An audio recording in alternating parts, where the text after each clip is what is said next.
No sistema socialista, todo mundo ganharia a mesma coisa ou todo mundo teria o mesmo tipo de casa, o mesmo carro? Como é que eu poderia ter uma casa maior do que alguém? Como é que funcionaria isso?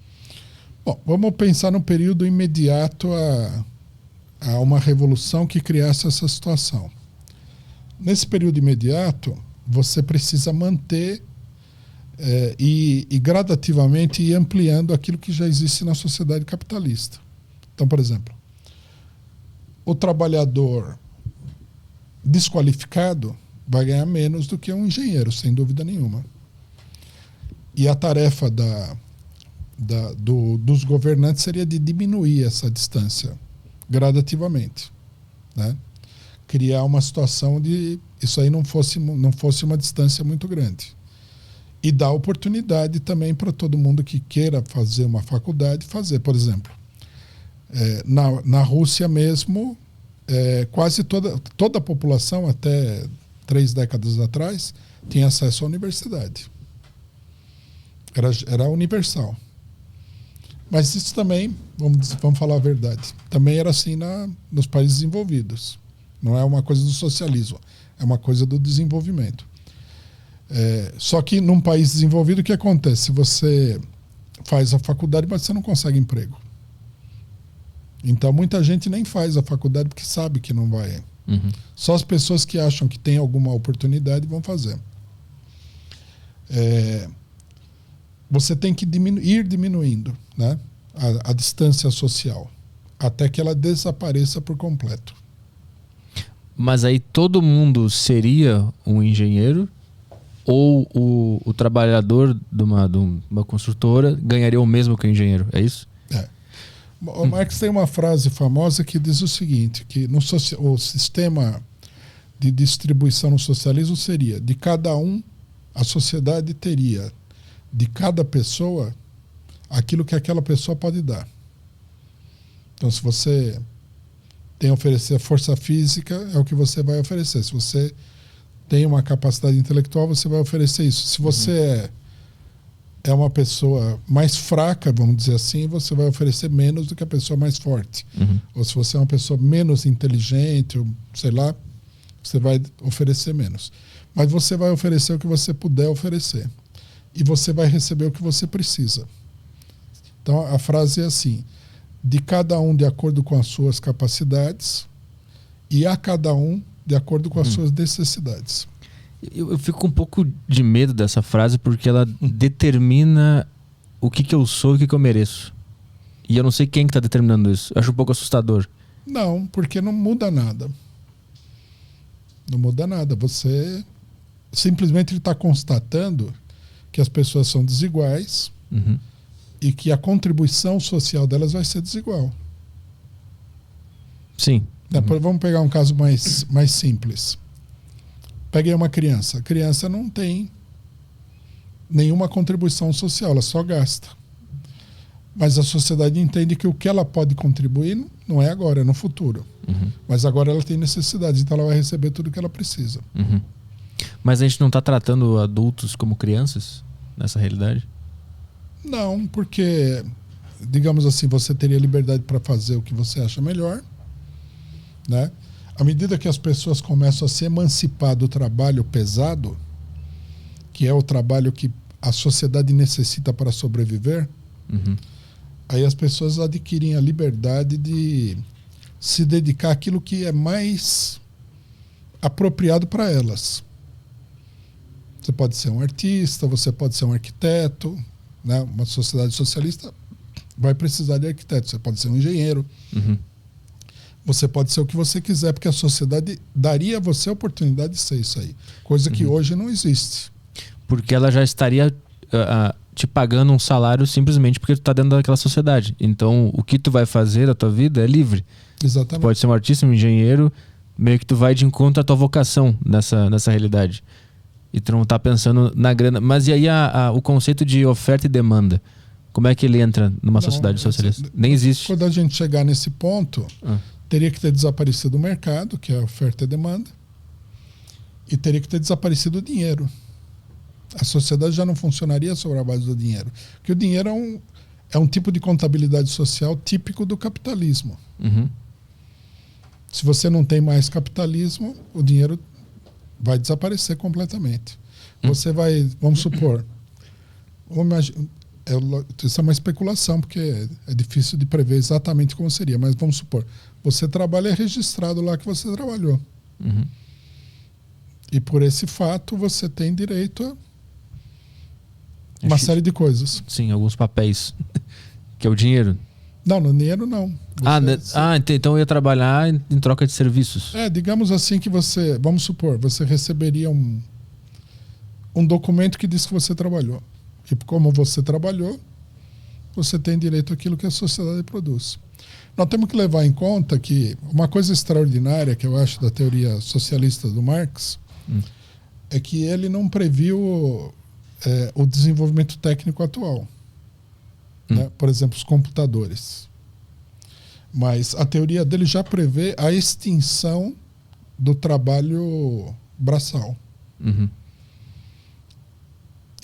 Segundo ele, ia chegar uma hora que o ser humano não ia precisar trabalhar. Né? Naquela época, algumas pessoas, porque Marx não falou tudo o que ele pensava, ele falou alguma coisa e outros desenvolveram. Né? O Partido Socialista Alemão ele fez uma pesquisa em 1880, por aí, de quantas pessoas precisariam trabalhar na Alemanha por dia, por hora, quantas horas por dia, se todo mundo trabalhasse. E eles chegaram à conclusão de que cada alemão só precisaria trabalhar 2 horas. Se todo mundo trabalhasse. Uhum. Hoje, a gente pode dizer o seguinte: quanto que você precisaria trabalhar para a sociedade funcionar? Hoje mesmo não dá para dizer, mas daqui a alguns anos, principalmente num sistema socialista, a gente pode dizer com toda tranquilidade: nada. Porque as máquinas vão fazer o trabalho pesado. Então a Revolução Socialista, ela como aliado tem as máquinas. Elas vão estar lá fazendo todo esse trabalho. O desenvolvimento social depende do desenvolvimento tecnológico, né? Então obviamente a gente está especulando aqui, mas nesse futuro bem distante a gente ia poder só ser feliz, curtir um sol e as máquinas estariam trabalhando. Se dedicar a coisas que não que são trabalho braçal. Uhum, sim. Por exemplo, isso que nós estamos fazendo aqui agora não é trabalho braçal. Sim. Uhum. É um tipo de trabalho, digamos assim, mas não é um trabalho braçal. Uhum. Não é aquele trabalho que a sociedade precisa para sobreviver. Como o trabalho, por exemplo, da construção civil, da indústria de alimentos, etc. Que emprega muita gente. A maioria da humanidade trabalha nisso daí. Os que têm, os que não conseguem trabalhar em lugar nenhum. Isso desapareceria. Qualquer pessoa poderia ser um entrevistador. O cara acha que fazer entrevista, etc., é uma coisa que ele gosta de fazer, que ele acha que é bom para a sociedade, para ele, ele vai fazer isso aí. Então, a visão socialista, ela vê que todo ser humano tem uma vocação além do material, do físico. Exatamente. E ela está muito ligada à arte, essa visão que o socialismo tem? A arte e a ciência, né? Uhum. Eu acho que são as duas grandes... A arte e a ciência, e logicamente a organização social, porque organizar a sociedade é uma coisa interessante. Imagina se você pudesse sentar aqui com um grupo de pessoas e falar o que nós temos que fazer nessa cidade gigantesca de São Paulo para que ela seja uma cidade muito bonita, muito agradável, boa de ser vivido, fácil. Implodir ela. Teria que derrubar muita coisa, com certeza. Mas não seria uma coisa interessante de fazer? Seria uma coisa muito interessante de fazer. Então há muita coisa interessante que você pode fazer, mas você não precisa carregar peso para fazer. Então, quer dizer, o ser humano se libertaria do trabalho braçal, que é um trabalho, hoje, absolutamente essencial para que todo mundo viva. Sim. Porque se ninguém trabalhar numa fábrica, ninguém trabalhar na construção civil, o resto do pessoal não consegue viver de jeito nenhum. Tem que ter o cidadão lá na usina de Itaipu fazendo manutenção na turbina para a gente poder fazer esse programa aqui. Sim. Ele não existiria sem aquele trabalhador. Tem que ter aquele cidadão que sobe naquele poste de alta tensão lá para consertar a alta tensão para ela chegar na baixa tensão para chegar na casa e acender uma luz. Todo o trabalho é social e a base desse trabalho social é o trabalho físico, braçal. Né? Aqueles que, como nós, no caso, né, eu faço substancialmente o trabalho político e intelectual.